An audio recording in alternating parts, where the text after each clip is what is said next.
Welcome everyone to season 2 of Quad Chat. I know we were gone for a little while. Jake is kicking it off with sending nudes. These nudes They're are on- Send me spectacular. some of those nudes.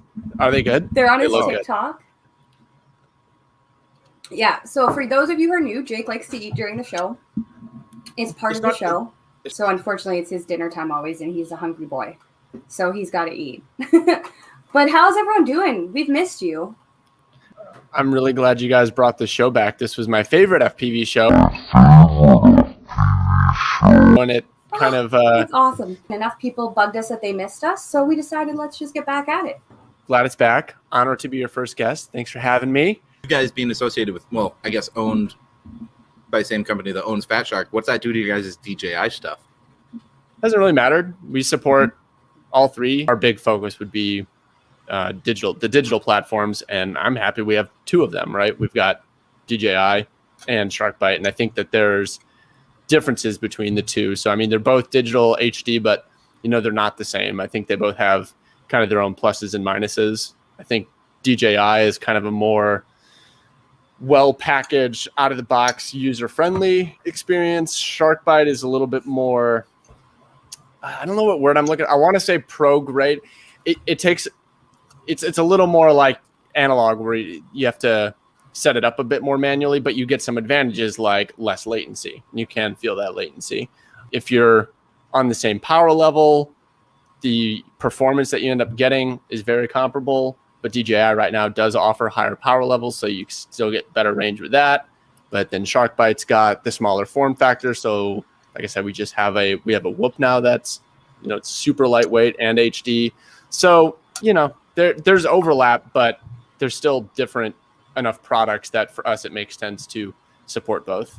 How will Fat Shark and SharkBite affect using DJI? And I think if we're flying together.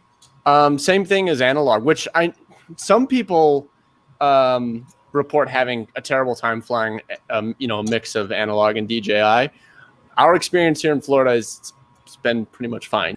In the last year, what's changed? Like, what is rotorriot doing to help the drone community against the FAA? What I think rotorriot's best contribution could be right now, I know that there are, to address what you're kind of beating around the bush, other entities that are wanting to do lawsuits. The people that I trust to have a good understanding of what the laws mean and what can be done, they're not really advising me that there's a case for a suit right now. And I'm not saying, I don't know. I'm no lawyer.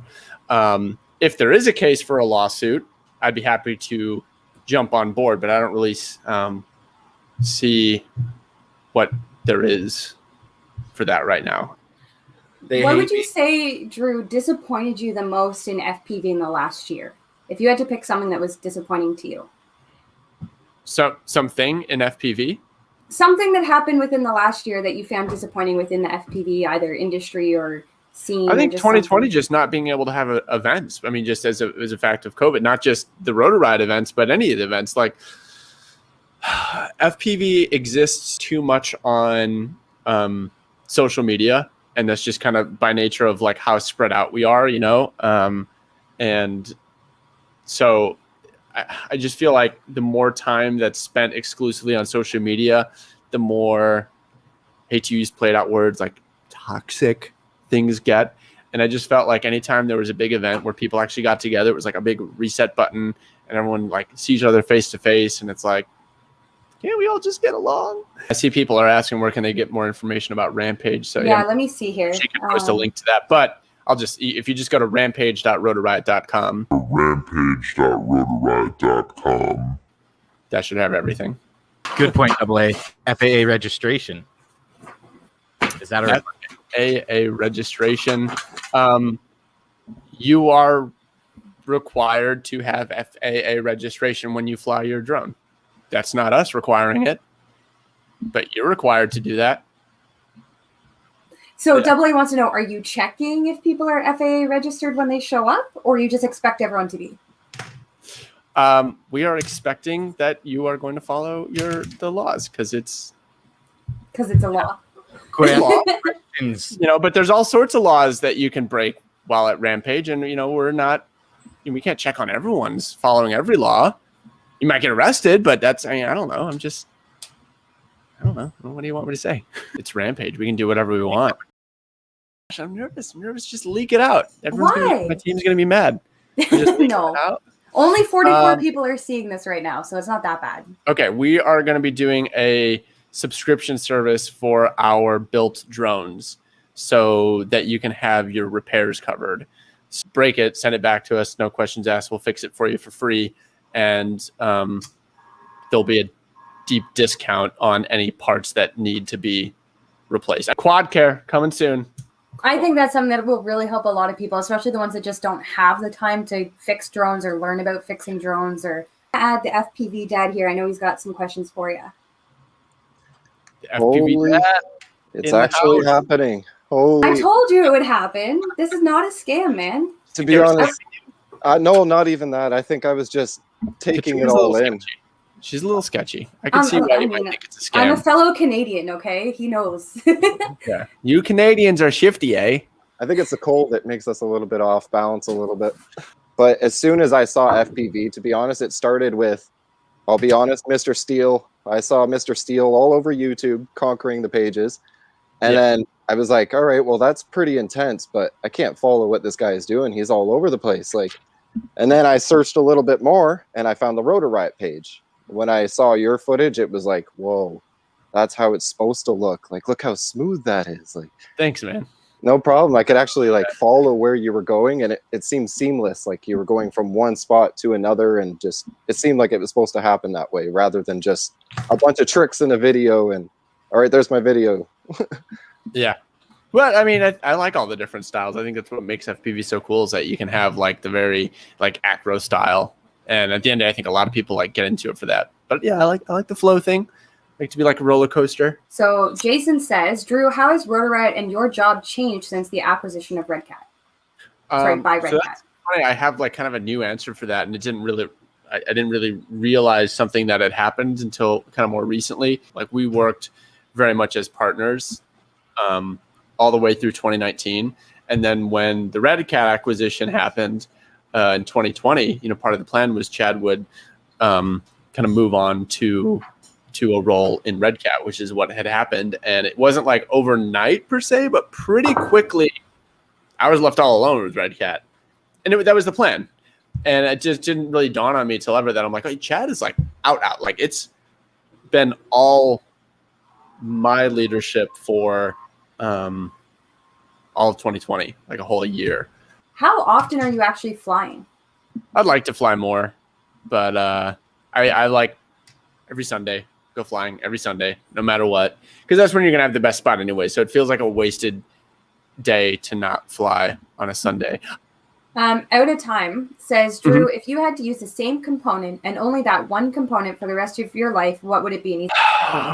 Oh, man. I don't know. Everything changes. How could I say my goggles? Because I don't know. I mean, I love my frame. I designed it. I did the CAD myself. It's perfect for me. There's nothing I would change about it. It's so tough. It's a little heavy, but I like them heavy. Scarecrow says, in all seriousness, the trip you guys made for the building demolition was still some of the most fun he's ever had. And he'd make a midnight run to Uncertainty with you anytime. What's the coolest thing I've gotten to do? That's way up there.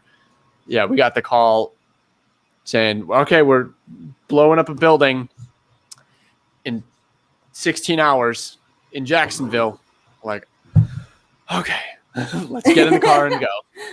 Jake is watching the clip. I wanted to dive it as it was blowing up. What I wish, so they were doing two things. They were bringing down the building and bringing down the chimney. Ideally, I wish we could have had two pilots, and one pilot take the building and one pilot take the chimney. But again, apparently with the rules, we can only have one pilot. So I made the decision to try and capture both. I was like, okay, I'm going to dive down the building and then go for the chimney. And I do wish I had just committed to the building. Have you ever flown through fireworks and stuff? Yeah, we did a Rotorriot fireworks episode a couple 4th of Julys ago. It was fun. We fireworks for 4th of July? Not big ones. No, they were moderately sized, but yeah, we were just in Chad's backyard shooting off fireworks. But it was cool. But yeah, it'd be cool to fly through legit professional fireworks. Maybe we'll have some at Rampage. What? Maybe. Gardo Rotor says, Drew, do you miss the treasure troves of bandos in Detroit? Yes, I do miss my bandos. Wow. Clearly, I said goat because I can see Jake's goat, and it was like one of those word swaps. So what if somebody sends it in and just wants a tune? Now, I remember back in the day with like Betaflight 3 or whatever it was, when I was flying here in Montana, my drone flew amazingly. But when I was flying in California, it flew like garbage. Is that still the case, or will your guys' tune work anywhere? So, yeah, there's all sorts of theories to tuning, right?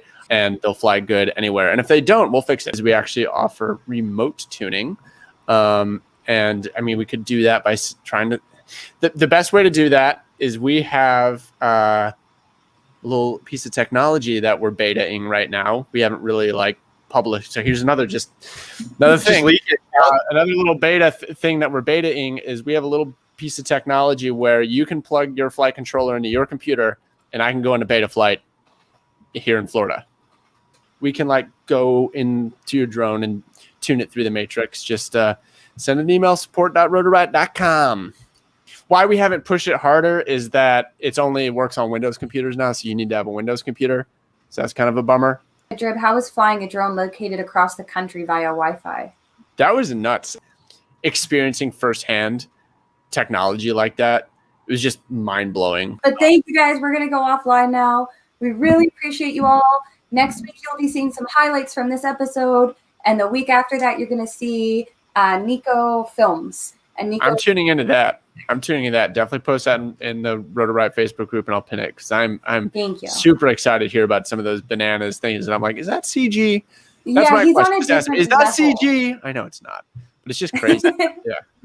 Perfect. Thank you guys so much. And like we mentioned at the beginning of the show, check out our Patreon. If you want to come on the show and ask questions live, or even if you just want to support Quad Chat a little bit extra, you can definitely do it that way. And thank you for the PayPal suggestion. We'll have that up and running for next week too, because I think that was a smart idea. So thanks guys for that.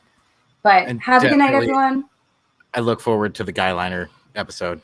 Yeah, we'll have to do that. Thank you again, Drew, for coming on too. We really appreciate Thanks you. for having me, guys. Happy, honored to be the first guest of season 2 Quad Chat.